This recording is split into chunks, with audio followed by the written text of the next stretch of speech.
আসসালামু আলাইকুম। আবৃত্তি করছি পুতুল ভাঙা। লিখেছেন রবীন্দ্রনাথ ঠাকুর। ৭-৮-২৭ আমি বলেছিলাম বলে গুরুমশাই আমার পরে উঠল রাগে চলে।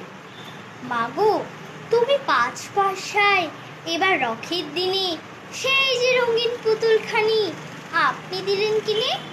খাতার নিচে ছিল ঢাকা, দেখালেন এক ছেলে। গুরুমশাই রেগে গিয়ে ভেঙে দিলেন ফেলে। বললেন, তোর দিনরাত্রি কেবল যত খেলা, একটুও তোর মন বসে না পড়াশুনোর বেলা। মাগো, আমি জানাই কাকে, ওর কি গুরু আছে?